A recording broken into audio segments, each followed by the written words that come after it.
I'm gonna make a different kind of video today.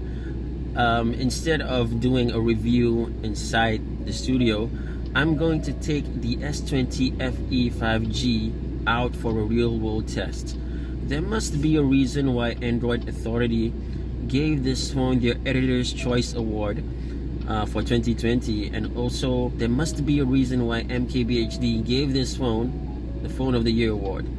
So that is what I'm going to find out.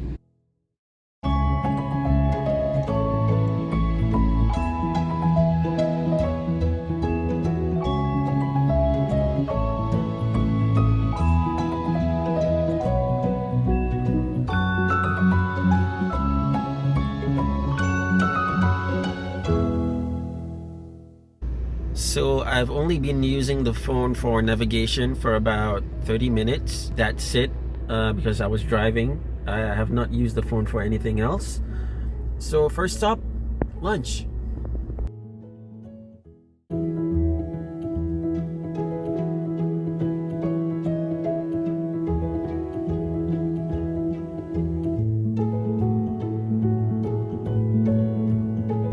Okay, a slight update.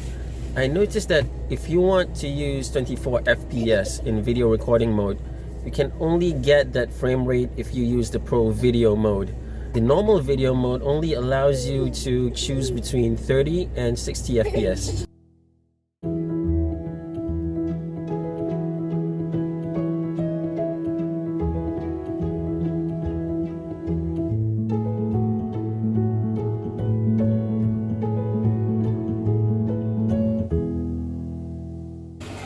So this is the view from my balcony.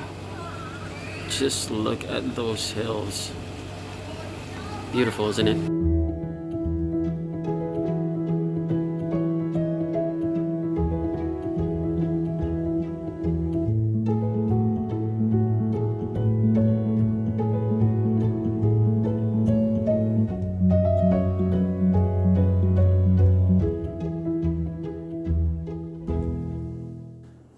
So I'm finally home.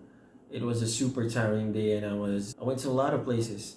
And I'd have to say the Samsung Galaxy S20 FE 5G did not disappoint at all. Only in just certain areas, which I will talk about more later. Let's go through the pros and cons of the S20 FE 5G. And the first thing that I would like to state is the battery life is amazing.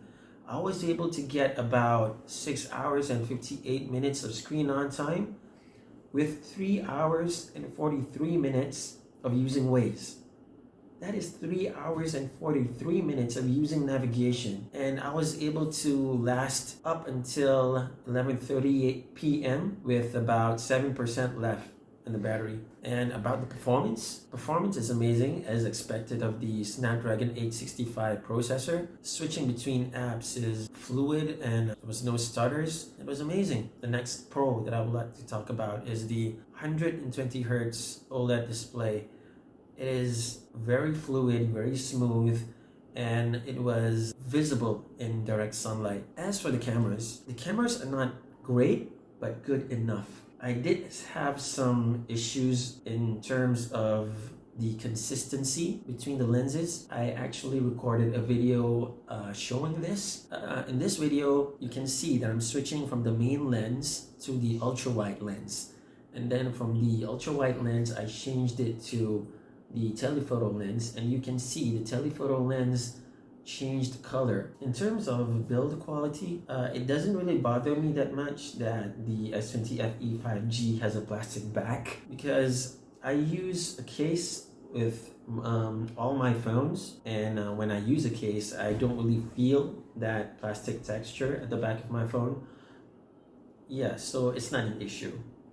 And there's not really much cons to this phone because it's such an all-rounder. It ticks the right boxes without sacrificing the important things. So in a nutshell, Samsung made the right sacrifices But those small sacrifices are the ones that matter to me. Camera is the most important thing, which is why I'll be going back to my iPhone 12 Pro Max. And I'm not saying that the S20 FE 5G is a bad phone. It's not. It's a great phone for its price. And I totally recommend it for anyone that has a specific budget that they need to adhere to. If you're looking for something below 2,500 ringgit, I totally recommend this phone because no other phone even comes close to the S20 FE 5G for its price. So I hope this video helps you, and don't forget to like this video and subscribe to my channel if you'd like to see more in-depth reviews in the Malaysian mobile market.